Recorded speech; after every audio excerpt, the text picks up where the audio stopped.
दिनांक 9 फेब्रुवारी 2024 ते दिनांक 10 फेब्रुवारी 2024 दरम्यान फिर्यादी प्रितेश विलास काजळे यांचा चुलत भाऊ संदेश चंद्रकांत काजळे आणि आरोपी स्वप्नील उन्हेवणे, रणजित आहेर, पवन भालेराव, नितीन उर्फ पप्पू चौगुले,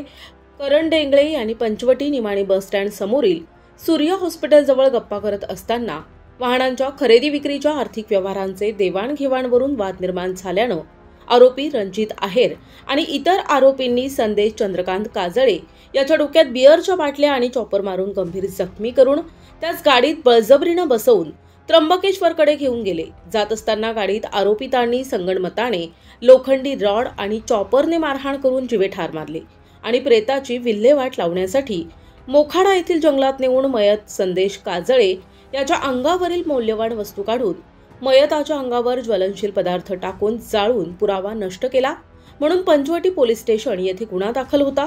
सदर गुन्ह्यात आता पावेतो आरोपी स्वप्नील उन्हेवणे, पवन भालेराव, नितीन उर्फ पप्पू चौगुले, करण ढंगळे अटक असून मुख्य आरोपी रणजित आहेर हा फरार होता. सदरचा गुन्हा गंभीर स्वरूपाचा असल्यानं संदीप कर्णिक पोलीस आयुक्त, किरण कुमार चव्हाण पोलीस उपायुक्त यांनी गुंडा विरोधी पथक यांना फरार आरोपींचा शोध घेऊन तात्काळ अटक करण्याबाबत आदेशित केले होते. त्या अनुषंगानं गुंडा विरोधी पथकाचे पोलीस अंमलदार प्रदीप ठाकरे आणि घनश्याम महाले यांना माहिती मिळाली की आरोपी रणजित आहेर हा दिंडोरी, पिंपळगाव, बसवंत, चांदवड, निफाड, येवला या परिसरात फिरस्ता असून सध्या येवला येथे पोल्ट्री फार्ममध्ये काम करतोय. त्यानुसार दिनांक 20 नोव्हेंबरला गुंडा विरोधी पथकाने सदर ठिकाणी जाऊन सदर परिसरातील पोल्ट्री फार्मची माहिती घेऊन आरोपीचा शोध घेतला असताना आरोपी हा अंदरसूल येवला येथे पोल्ट्री फार्ममध्ये आपलं अस्तित्व लपवून काम करत असल्याची माहिती मिळाल्यानं सदर भागात सापळा रचला असता आरोपी हा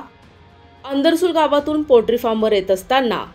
पोलीस पथकानं त्याचा पाठलाग करून रणजित संजय आहेर या शिताफीनं ताब्यात घेतले. त्यास नाशिक येथे आणून पुढील तपासकामी पंचवटी पोलीस ठाणे, नाशिक शहर यांच्या ताब्यात देण्यात आलंय.